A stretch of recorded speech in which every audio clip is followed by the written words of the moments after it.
Continental football is back. Ugandan sides KCC and Paulina in action this weekend in the Caf Champions League and Caf Confederation Cup. We'll be discussing the other Ugandans as well on the continent who will be featuring in these particular competitions. And also, Uganda has already registered a medal at the 2019 African Games in Morocco. In England, the big one, Liverpool against Arsenal. 155 goals have come from this one, the Premier League fixture with the highest number of goals ever. Welcome to the Just Darren Show, powered by Betway. Betway's Sport to Score is back and better than ever. Play our weekly soccer predictor where you can win your share of an amazing cash prize each week. Simply choose the first goal scorers in 4 selected matches and submit your selection before the first match kicks off. Entry is free, and if the prize isn't won, it'll roll over to the following week. Bet your way with Betway. Now, Ugandan champions KCCA will be hoping that they can avenge the 3-2 deficit against African Stars in the Caf Champions League this weekend. KCCA lost in Namibia 2 weeks ago, and now, a fortnight later, Mike Mutebi's team has a chance to be able to pick a result that can send them into the next round of the competition. The coach, Mutebi, has just let go of the striker, Patrick Echodu, who scored about 32 goals in 64 league games for the club. He's gone on to join RS Berkane in Morocco. And of course, KCCA will be hoping that they can still fill that void. They've had a number of players leave them. Timothy Mwine in the defensive department head to Israel, and then Allan who already joined the side in Egypt. And now it means that Michael Mutebi is still going to rely onto the youngsters in this encounter. Players like Julius Poloto are returning from injury. Allan Okello in at the front. Then, of course, some other signings who have made it to the team, including Simon Serunkuma and a couple of others. The armband likely to go to Charles Lukwago, and then, of course, players with experience like Saddam Guma in that midfield, and not to forget Nicolas Kasozi, who's been a mainstay, and Ramadan Musa in the defense for KCCA. My gut feeling is KCCA will win the encounter, probably 2-0, as many do predict, as the thoughts are here from Jovita Kajumbwa from Windhoek. Take a look.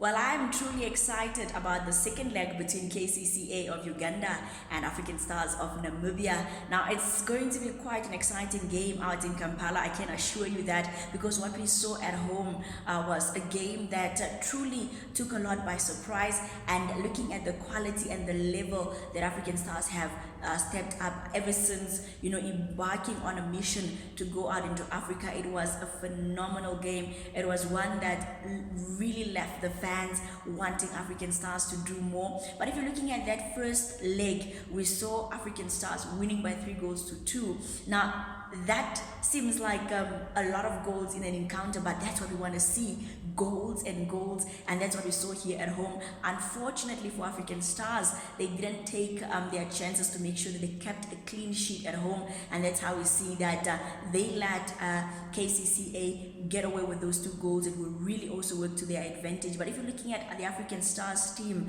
as really one of the most decorated teams in Namibia, they've won numerous Namibian Premier League titles, they've won numerous cup competitions, including just recently the Standard Bank Top 8 Cup. And if you're looking at the players that they have as well, the quality that they have, and if you're looking at their star striker Ibrahim Yusuf, who wears the jersey number 7, look out for him, watch out for him, because he's going to be one that can really cause a lot of upset. We have the captain Ronald Kyeyune, quite phenomenal in the midfield. He's one of those that really knows how to control the midfield, alongside Marcel Papama. I can go on and just name all the players of African Stars that are going to be quite a threat in this encounter.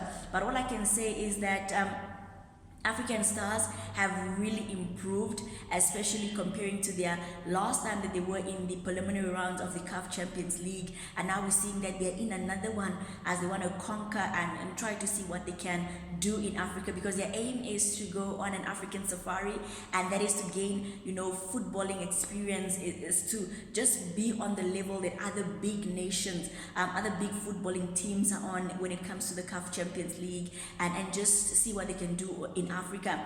And to play KCCA is going to be also really not a walkover at home especially, but it's something that I think that a hurdle that I think that they can still bypass.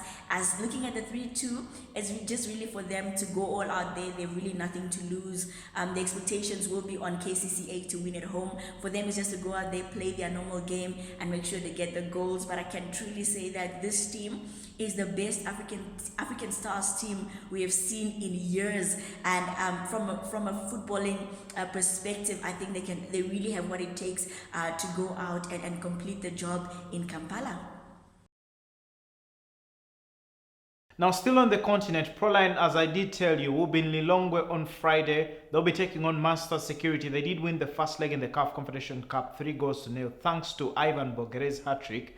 And now the club has gone on to make a coaching change from Shafik Bisa. So they do have Matia Lule. Remember, he's the former assistant to Sebastian De Sabre at the national team setup, and also the under-23, under-20 coach as we do speak. Now, Proline, I don't have much to say, but I do think they just have enough in the tank to be able to pick the result. We'll still stay on the continent and talk the other Ugandan players, including Dennis Onyango, who side Mamelodi Sundowns 2-1 down against AS Otoho of Congo Brazzaville. They do host them at the Lucas Moripe Stadium on Saturday. Onyango did concede in that 1-0 draw against Cape Town City, but I do fancy Sundowns, the 2016 champions, to go on and win this one and advance. Another Ugandan to talk about is Abdul Lumala, now at Pyramids. He should have made the 18-man squad that did travel to Congo Brazzaville to take on Etoile du Congo. They did win the first leg 4-1.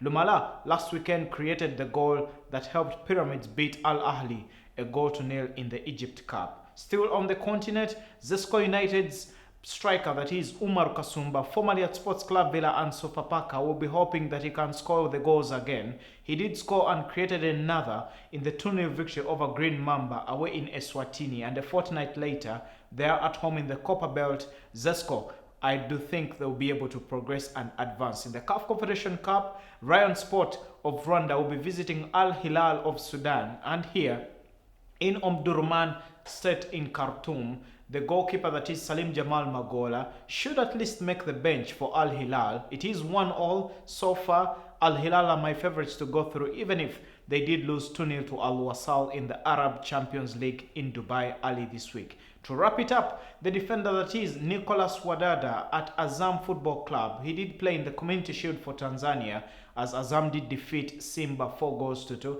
He should be taking the right back position as Azam do take on Fasil Kenema from Ethiopia. Kenema won 1-0 away from home. Wadada played the 90 minutes in Ethiopia. I do think Azam should be able to progress at their sports complex this weekend. You can bet on the Caf Champions League and Caf Confederation Cup on www.betway.ug, the only site for all sporting odds. Jimmy really likes hard work. Really. It's how he gets better at what he does. It's how he learns. It's how he impresses people. And it's how he knows United are worth it this weekend at 3.2. Oh yes, Jimmy really likes hard work. Because hard work sometimes pays off. So only two teams still have their 100% record after 2 matches so far in the English Premier League. That is Liverpool and Arsenal. Liverpool have so far scored 6 goals and have conceded just twice, and they're top of the table with 6 points. Arsenal in second place. They're as well tied thanks to a 1-0 victory over Newcastle, and they did follow that up with a 2-1 victory over Burnley last weekend. Now this weekend, the Premier League is gifted with a top of table clash. Well, even if we may get to kick off and it may not be 1 versus number 2, but going into this weekend, Liverpool versus Arsenal, top of the table encounter at Anfield on Saturday. And I'm joined by 2 fans here. I'll begin on the Liverpool side here. It is Mark Mwine who joins us here for the show. He'll be telling us all about Liverpool. And then on my right, Mr. Moses Echodu from the Arsenal corner. Welcome to the show. Thank you very much. This is a rare kit for Arsenal. So it's last season's kit. Yeah, last season's kit. But Arsenal have had a really, really fine start to the season. Yeah. 6 points. When was the last time you had that Arsenal is playing in a top of table clash? Let me see. Could be 10 years ago. But I think it was. It's been a while since you could actually talk about Arsenal facing off with a big side and at the end the top of the table conversation. So I would say it's a little bit of a different feeling going into the game over the weekend. So it's new. A new feeling for Arsenal. Of course, they've had some changes. I must tell you, players like Nicolas Pepe are yet to kick a ball, but Daniel Ceballos is doing everything in that midfield for Arsenal. However, on the other side, Liverpool have been firing in the goals. Sadio Mane, Mohamed Salah, and Roberto Firmino. And here's where I come to you, Mark. Okay. Good start. Okay, thank you. If Liverpool doesn't have these three players on the pitch, do they have a chance to win any game? Depends on the quality of opponent. I think with Arsenal, space will be created. There will be a chance for either Anorigi or Shaqiri to come on in case of anything happening to the front three. I'll stick with you. Yeah. Over the last few years, Arsenal hasn't managed to pick a victory at Anfield. I think since 2012 when they won there 2-0. Yeah. Since then, it's been a Liverpool song. Over the last 6 years, Liverpool has managed to beat Arsenal 5-1 twice, 4-0 once. Does it happen this weekend? No. This season, I'm expecting a closer encounter. I'm expecting Arsenal to be more mature, more composed on the ball, create better transitions. I'm really expecting a tight affair. I expect Liverpool to win, but I expect the game to be close. You expect it to be close. And well, guess what? Last season, when the two teams faced off at the Emirates in November, Arsenal played out a 1-0 draw. Fabinho scored for Liverpool in that one, if I do recall very well. But when they moved to the Anfield, it ended 5-1 in favor of Liverpool. Moses, as you've had the statistics there, it's not been rosy for Arsenal there. Yeah. Every manager has struggled. But it's a game of goals, I must say. Yeah. Do you think with the goals, Arsenal stands a chance this time, especially with the fines that they've had? In terms of goals, Arsenal, if they can have, that is Lacazette and Aubameyang, the two firing going up front, and of course, with that is Daniel Ceballos playing behind them, they can create goals. The question is how good defensive Liverpool will be, because you realize that Jurgen Klopp has been trying to change his defensive step. He's been having Gomez pairing with Van Dijk. Then you know that there's also likelihood of having Matip playing with Van Dijk. So that imbalance right there. And then of course you know that there's a bit of movement from Robertson and that is Arnold. They move a lot. So Arsenal do not really, I don't know if Arsenal have the answer for that movement. If they can find an answer for the moving wing backs, then they can actually try to utilize those loopholes, because in the center of Liverpool's defense, I don't see much happening. But if Arsenal can play Lacazette and Aubameyang, Lacazette is a hard worker. Aubameyang is a lazy goal scorer. He scores the goals, but he's not your ordinary, He will not fight for the ball. Exactly. He doesn't fight for it. He has the pace, he has the agility, he has that fine touch to the goal, but he's not going to work for you. Lacazette is that one man who realizes he can draw back, pick the ball, push it forward. He can fight with Van Dijk, but Aubameyang doesn't have that. Well, I must tell you that the fans love this encounter in the Premier League because it's the fixture that has had the highest number of goals in Premier League history. Out of 54 matches, 155 goals have been scored, like I've told you. The last time the two teams faced off, there were 6 goals that were scored, including a hat-trick from the man that is Roberto Firmino, the Brazilian striker. They nicknamed him Bobby. Well, he had a goal against Arsenal last season. They actually had him just tapping the ball without looking into the net, if you do recall. Mark, I'll turn to you. Yeah. Firmino has scored against Arsenal every time he's played against them at Anfield. Okay. Mohamed Salah scored against Arsenal every time he's played against them at Anfield. Yeah. Sadio Mane has scored against Arsenal every time he's played against them at Anfield. Yeah. Big statistic there. Big. Is that enough ammunition? To answer your question, yes, that's really enough ammunition. If that ammunition can win you the 6th Champions League, it's good enough to win you anything. But there's one key aspect of the game we are missing out, the return to form of Alex Oxlade-Chamberlain. If you watched his performance last week against Southampton, you will know that Arsenal is going to face problems, especially in that area between the centre halves and its central midfielders. So the front three, yes, as usual, it will do its job. It will kill it. It will make the moves and all that. But I have a feeling this will be Alex Oxlade-Chamberlain's night. Wow. Yeah. Well, another player there. By the way, it was a French player, and I'll return to the French players at Anfield. The fact that Mark is here, we'll be discussing those French players and how important they are for Liverpool. And but as we do continue with this discussion, Moses, as you've heard the statistic, Firmino has been involved in 11 goals in the last 8 matches. His first Arsenal. Yeah. We've had fixtures that have had hat-tricks all over the board. If you remember, Andrea Shavin against Arsenal some time back. There was a Julio Baptista, you know. So there's so many encounters between Arsenal and Liverpool that have so many goals. Yeah. But how do Arsenal keep it tight at the back? We've seen some changes. David Luiz has come in. There's a Socrates Papastopoulos. They've also had another defender who was coming. Tierney. Yes, who's coming to play. Can that defense contain the front three of Liverpool? I think the thing that Arsenal has been struggling with really has been the aspect of having a big game mentality kind of player. And that is where David Luiz comes in. He's a calamity when he chooses to or when he's not choosing to. But the thing about David Luiz is a bully on the pitch.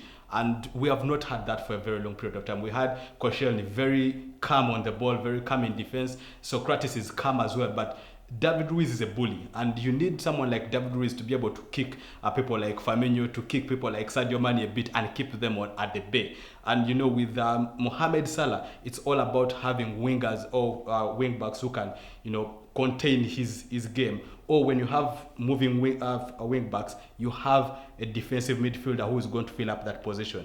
But for David Luiz, it's about him being able to bully the strikers, and that's something that Arsenal has not had in a long period of time.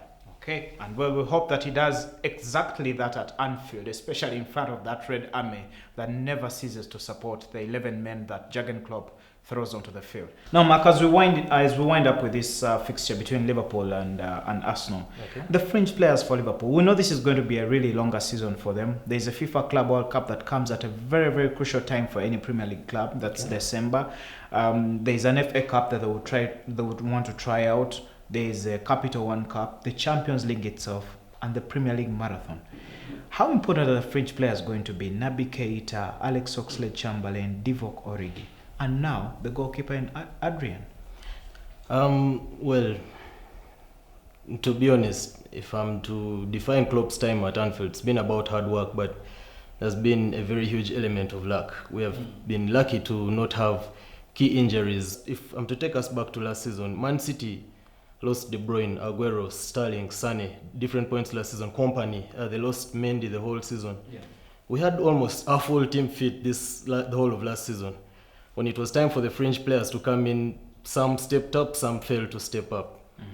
I feel this season the team hasn't had enough time in pre-season to be together for the French players to really put a stamp on things. I really feel, no, our French players are not good enough. They are not good enough for the kind of season that lies ahead. 7 trophies now, 5 to go?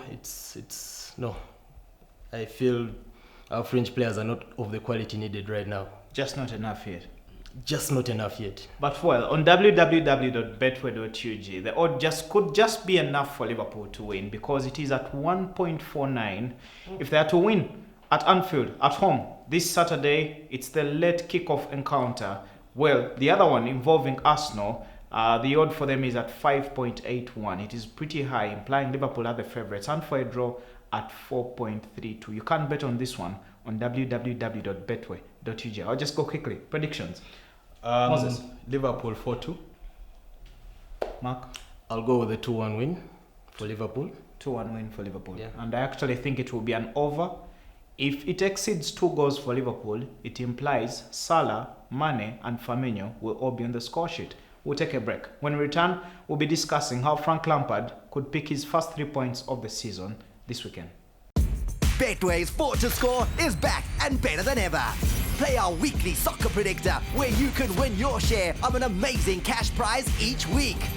Simply choose the first goal scorers in 4 selected matches and submit your selection before the first match kicks off. Entry is free, and if the prize isn't won, it'll roll over to the following week. Bet your way with Betway.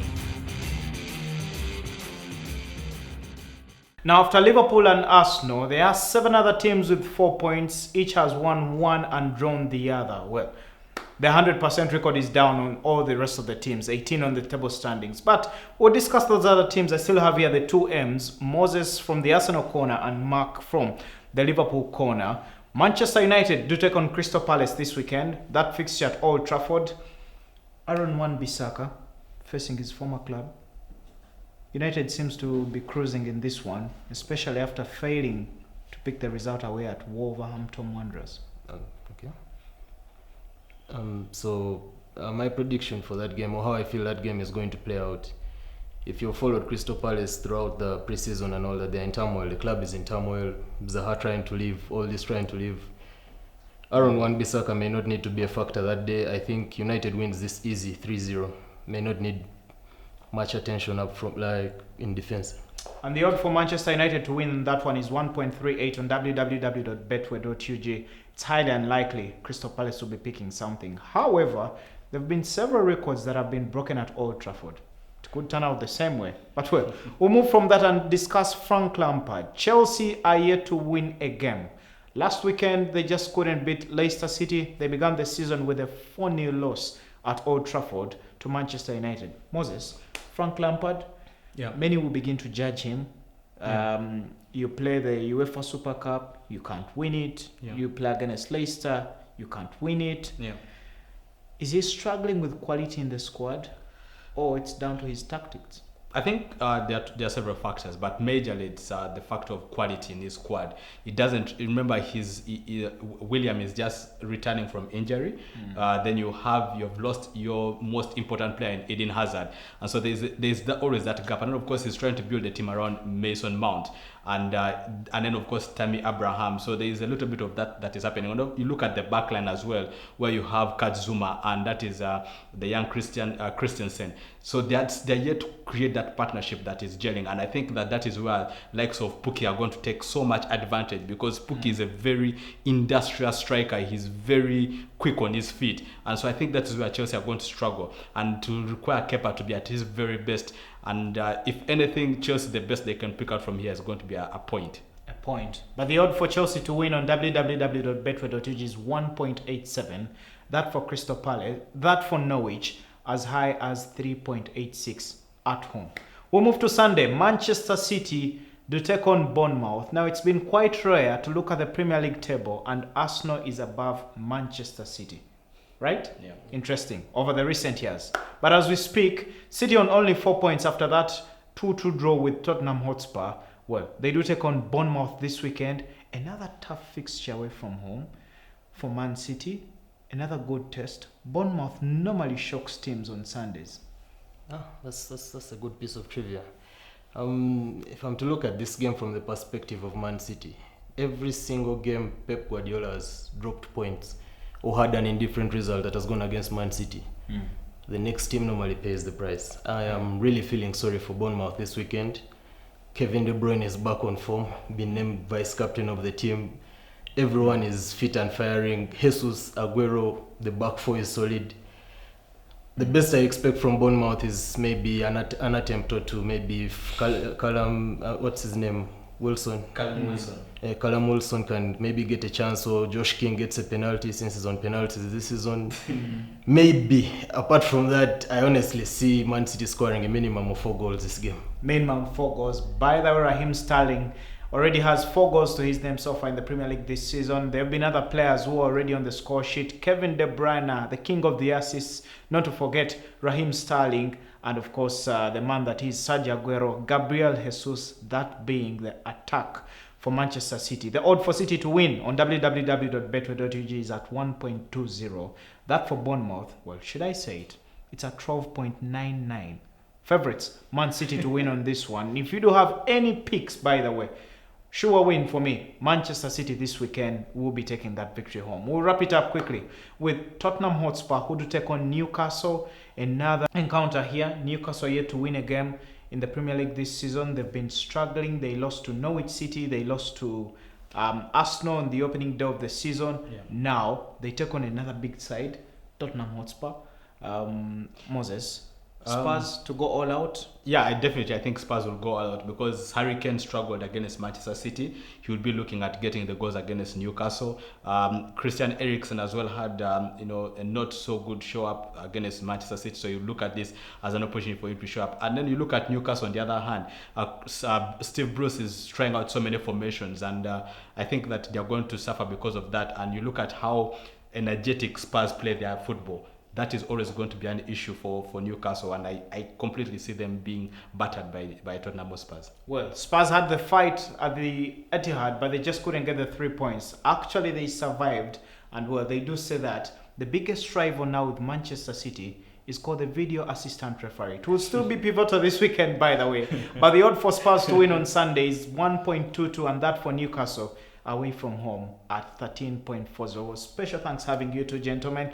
Mark Mwine here as well as Moses Echodu, the Liverpool and Arsenal fans. It's the big game of the weekend. We've already had our predictions. It's a unanimous decision here that Liverpool will be beating Arsenal this weekend. We'll take a break. When we return, we'll be getting some views from a La Liga commentator on why Barcelona and Real Madrid are not yet perfect this season. Many are predicting that Atletico Madrid could lead the way in the race for the title this season. Atletico began with a 1-0 victory over Getafe last weekend thanks to Alvaro Morata's goal. And of course, this weekend they do take on Leganes on Sunday. Real Madrid are at home to Real Valladolid, and in that one, Eden Hazard is out as well as Rodrigo, the young striker.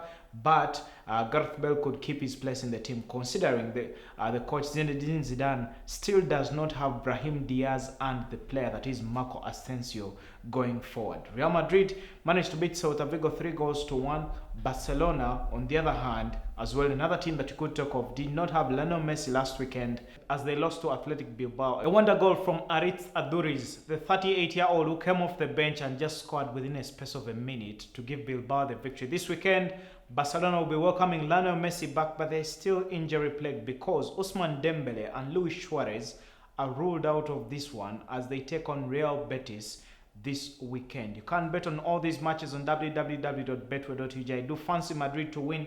Their odd is at 1.24, and that for Barcelona at 1.22 later on Sunday. Atletico Madrid as well, I do think they'll be able to beat Leganes, even if their odd is at 1.79. But even if Barcelona has made the semi-finals of the UEFA Champions League over the last 2 seasons, Madrid has won 4 of the last titles in the Champions League. They did struggle last season, finished 19 points behind Barcelona.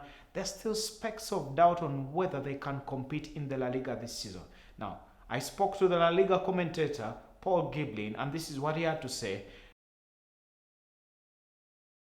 Hi there. Well, this weekend's start of La Liga brought plenty of things to get excited about, especially if, like me, you support Athletic Club Bilbao, who beat Football Club Barcelona in the first game of the season with a spectacular goal from Aritz Aduriz. That goal apart, the game showed a few problems for Barcelona, obviously, who didn't have Leo Messi in the side and who also lost Luis Suarez through injury after half an hour.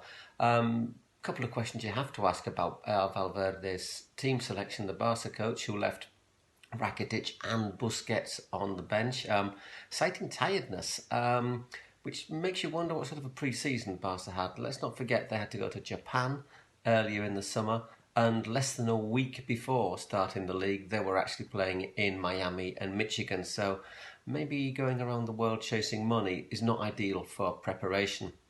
Real Madrid had horrible preparation for the new season, with only 2 wins in all of the friendly games and some pretty horrible defeats, including a 7-3 thrashing from Atletico. It all came good on the night, though, or in the afternoon in this case, as they beat Celta Vigo 3-1 in their opening game of the campaign. Gareth Bale in the side after being ostracised nearly all summer, and James Rodriguez also there. Once again, that makes you wonder a little bit about Real Madrid's planning for the summer. They're the biggest spenders in Europe, of course, and none of their summer signings were actually in Zidane's starting 11. A couple of those, Mendy and Hazard, obviously out injured, but the others weren't considered good enough to get a game. One of the big signings this summer was João Felix at Atletico Madrid, and he did live up to the hype as Atletico started off in typical style with a 1-0 win over Getafe. João Felix, 19 years old, was absolutely brilliant for the 65 minutes he was on the pitch. Also a big word for Kieran Trippier, the England international, who was excellent at right back. Other things to comment, Valencia, they need to sort out the story, what's going to happen with Rodrigo. They drew 1-0 with Real Sociedad. And Sevilla, they won away to Espanyol after making 11 signings this summer. So lots to get excited about at the top. And at the bottom, well, interesting. The 3 promoted sides, none of them lost and 2 of them drew. So well done Osasuna, well done Mallorca. And it was very entertaining from Granada as well. Should be an interesting season ahead of us. Paul from Madrid there, thanks for the opinion, and we hope to get you next time here on the Just Darren Show. Same to you as the viewer. Remember, you can follow me on Twitter, Facebook and Instagram across the board, but just do not forget, it's just Darren.